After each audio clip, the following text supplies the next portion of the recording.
दोस्तों नमस्कार। आप देख रहे हैं अपना YouTube channel be your money manager. दोस्तों अगर आप पैसा कमाते हैं, बचाते हैं, कहीं निवेश करते हैं, पोस्ट ऑफिस में रखते हैं, बैंक में रखते हैं, एनपीएस में लगाते हैं, इनकम टैक्स चुकाते हैं, तो उससे जुड़े हुए नियमों की जानकारी आपको होनी चाहिए। कई बार निर्धारित समय के भीतर हम नियम नहीं मानते हैं और हमारे ऊपर एक्शन ले लिया जाता है, तब हमें नए नियम के बारे में पता चलता है। तो ऐसा नहीं होना चाहिए।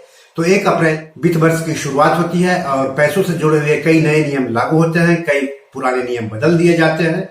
तो 1 अप्रैल 2022 से आपके पैसों से जुड़े हुए किन किन नियमों में बदलाव हुए हैं, कौन कौन नए नियम लागू हुए हैं, वो मैं आपको इस एपिसोड में आगे बताऊंगा। लेकिन सबसे पहले मैं आप सबसे गुजारिश करता हूं कि अगर अभी तक आपने इस YouTube चैनल को सब्सक्राइब नहीं किया है तो जल्दी से कर ले। साथ ही साथ अपने दोस्तों, रिश्तेदारों, अपने जान पहचान वालों को भी इस YouTube चैनल को शेयर करने के लिए कहें, सब्सक्राइब करने के लिए कहें, पैसों से जुड़े हुए सवाल पूछने के लिए कहें, क्योंकि पैसों से जुड़े हुए हर सवाल के जवाब इस YouTube चैनल के जरिए दिए जाते हैं। तो चलिए आगे बढ़ते हैं।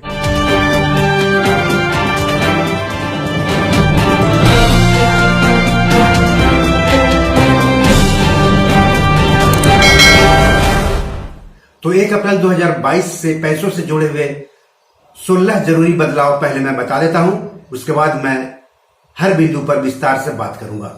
तो जो पहला बदलाव है वह है पैन आधार लिंकिंग को लेकर के, दूसरा है क्रिप्टो टैक्स को लेकर के, तीसरा है अचल संपत्ति की बिक्री पर नए टीडीएस नियम लागू हुए हैं।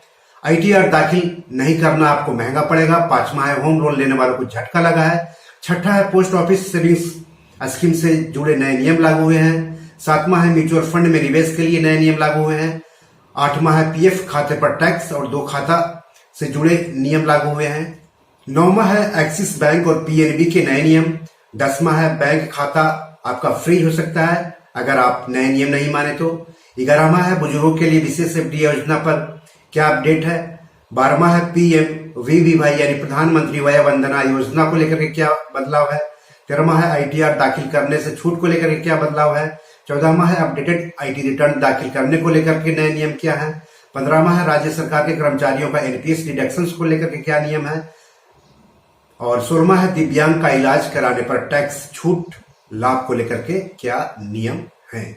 तो ये 16 बदलाव हुए हैं 1 अप्रैल 2022 से। तो आपको इस पर नजर रखनी चाहिए, इसके बारे में विस्तार से जानना चाहिए। तो चलिए अब बारी बारी से विस्तार से हम बताते हैं। तो पहला है पैन आधार लिंकिंग को लेकर के। आप सबको मालूम है कि 31 मार्च 2022 तक पैन को आधार से लिंक कर देना जरूरी था। ऐसा नहीं होने पर 1 अप्रैल 2022 से पैन बेकार हो जाता। लेकिन अब आपका पैन 31 मार्च 2023 तक बेकार नहीं होगा, लेकिन अब आपको 1 अप्रैल 2022 से पैसे देकर के पैन और आधार को लिंक कराना होगा। तो अप्रैल, मई और जून के दौरान अगर आप पैन आधार लिंक कराएंगे तो आपको 500 रुपए देने होंगे, और अगर आप जुलाई से लेकर के मार्च तक लिंक कराएंगे तो आपको 1000 रुपए देने होंगे पैन आधार लिंक करने के लिए। और 31 मार्च 2023 आखिरी तारीख है और 1 अप्रैल 2023 से आपका पैन बेकार हो जाएगा अगर आप आधार से लिंक नहीं करवाते हैं तो। और फिर आपको पैसों से जुड़े हुए कई जो जरूरी काम है वो आप नहीं कर पाएंगे। इसके अलावा आपको नया पैन बनवाना होगा। तो यह है पैन आधार लिंकिंग को लेकर के 1 अप्रैल 2022 से अपडेट। दूसरा है क्रिप्टो टैक्स को लेकर के। तो क्रिप्टो को टैक्स के दायरे में ले आया गया है। हालांकि अभी भी क्रिप्टो को कानूनी मान्यता नहीं मिली है, इसको लेकर के स्पष्ट कानून नहीं बनाए गए हैं।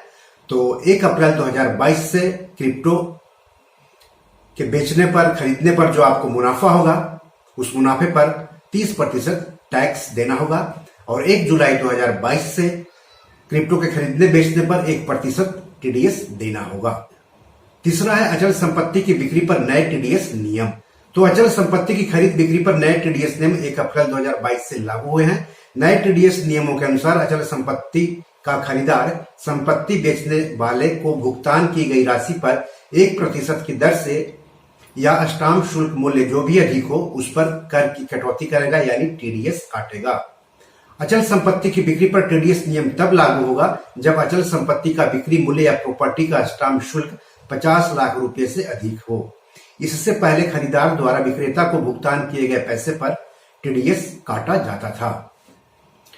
चौथा है आईटीआर दाखिल नहीं करना महंगा पड़ेगा।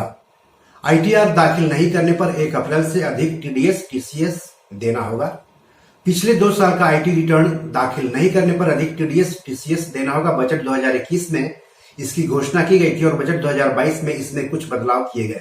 नए बदलाव के मुताबिक अगर पिछले 1 साल का आईटीआर फाइल नहीं किया तो अगले वित्त वर्ष में ज्यादा टीडीएस या टीसीएस देना होगा। सरकार का कहना है कि कर के दायरे को बढ़ाने के लिए उसने ये कदम उठाया है। इसका मकसद करदाताओं को अपने कर रिटर्न दाखिल करने के लिए प्रेरित करना भी है।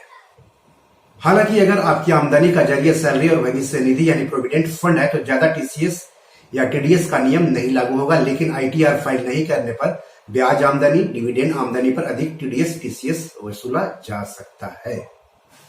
5वां जो नया नियम है वह है होम लोन लेने वालों को झटका लगा है। सस्ता घर यानी किफायती घर खरीदने पर अब अतिरिक्त टैक्स छूट का लाभ नहीं मिलेगा। घर खरीदारों को 31 मार्च 2022 तक सस्ता घर खरीदने पर धारा 80 के तहत 1.5 लाख रुपए की अतिरिक्त टैक्स छूट का लाभ दिया जा रहा था।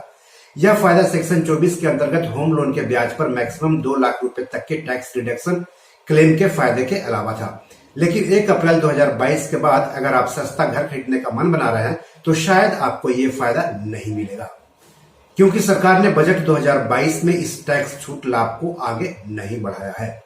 हालांकि मौजूदा टैक्स कानून के मुताबिक होम लोन लेकर घर लेने वाले अभी भी लोन पर ईएमआई यानी मूलधन और ब्याज का भुगतान करके टैक्स में 3.5 लाख तक की कटौती का दावा कर सकते हैं। छठा है पोस्ट ऑफिस सेविंग्स स्कीम से जुड़े नियम। बैंक जैसा ही पोस्ट ऑफिस की अलग अलग स्कीम्स में पैसे लगाकर के आप पैसे कमा सकते हैं, जैसे कि डाकघर की monthly income scheme, senior citizen savings scheme, डाकघर टाइम डिपॉजिट या एनएससी या पीपीएफ या एसएसवाई में निवेश करने पर आपके द्वारा चुने गए विकल्प के अनुसार मासिक, तिमाही या सालाना आधार पर नियमित ब्याज मिलता है। डाक विभाग ने कहा है कि 1 अप्रैल 2022 से इन बचत योजनाओं पर अर्जित ब्याज केवल स्कीम से लिंक खाता धारक के डाकघर बचत खाते या बैंक खाते में ही जमा किए जाएंगे। नकद में ब्याज भुगतान की अनुमति नहीं होगी।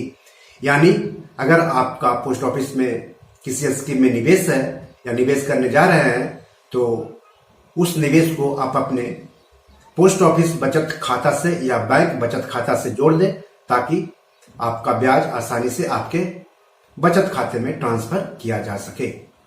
7वां है म्यूचुअल फंड में निवेश के नए नियम। 1 अप्रैल से म्यूचुअल फंड में निवेश के लिए भुगतान चेक, बैंक ड्राफ्ट या अन्य किसी भौतिक माध्यम से नहीं कर पाएंगे आप निवेश। Mutual fund transaction aggregation portal MF utilities यानी एमयूएफ 31 मार्च 2022 से चेक, डिमांड ड्राफ्ट आदि के जरिए पेमेंट सुविधा को बंद कर दिया है। 1 अप्रैल 2022 से म्यूचुअल फंड में पैसे लगाने के लिए आपको सिर्फ यूपीआई या नेट बैंकिंग के जरिए ही भुगतान करना होगा। 8वां है पीएफ खाते पर टैक्स और 2 खाता।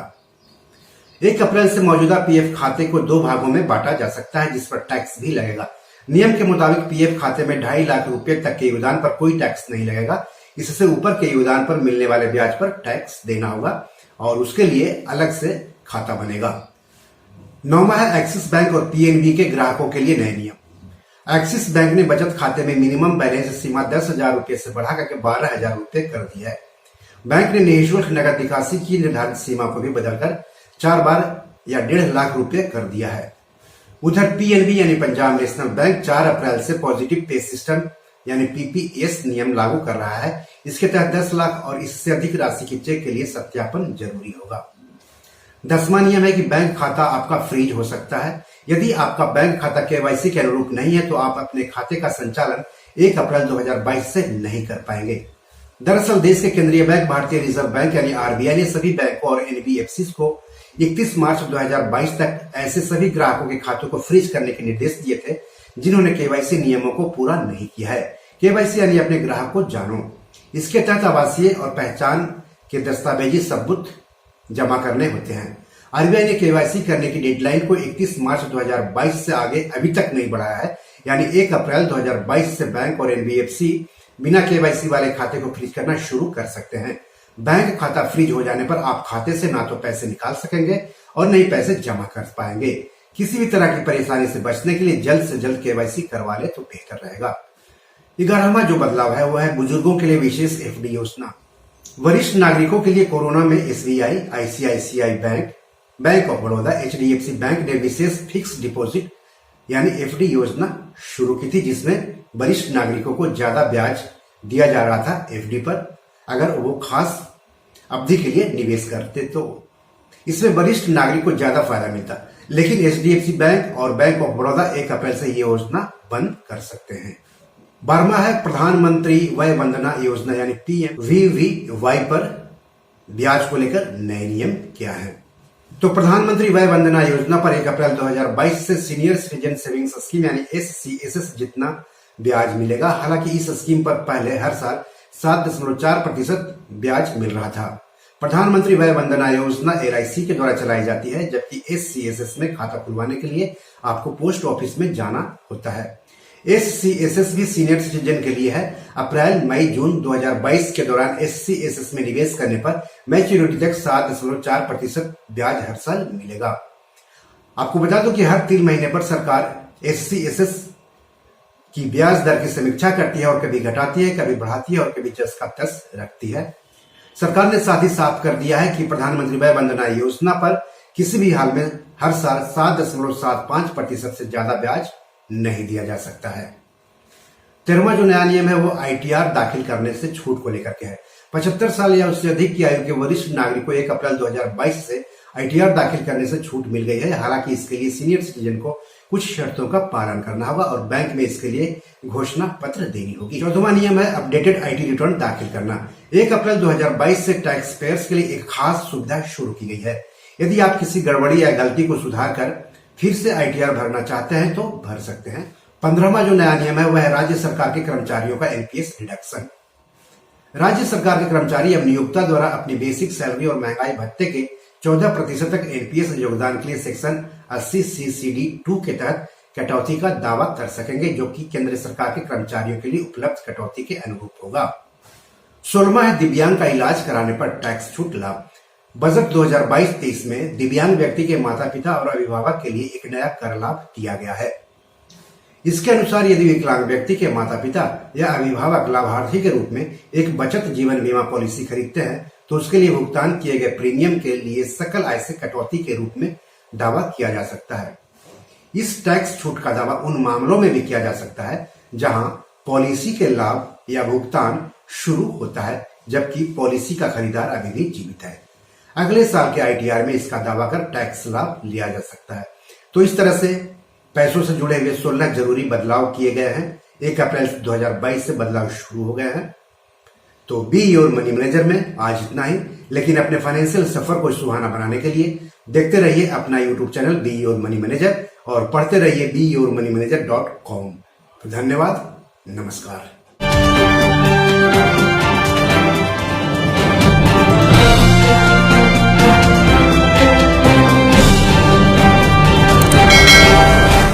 दोस्तों, ये मेरी 7 किताब है जो कि amazon.com पर पब्लिश है। आप इसे डाउनलोड करके पढ़ सकते हैं। इन किताबों के लिंक्स इस वीडियो के डिस्क्रिप्शन में दिए हुए हैं। इन 7 किताबों में से 5 किताब मनी मैनेजमेंट पर है, यानी पैसा निवेश करके अधिक पैसा कैसे कमाएं पर आधारित है।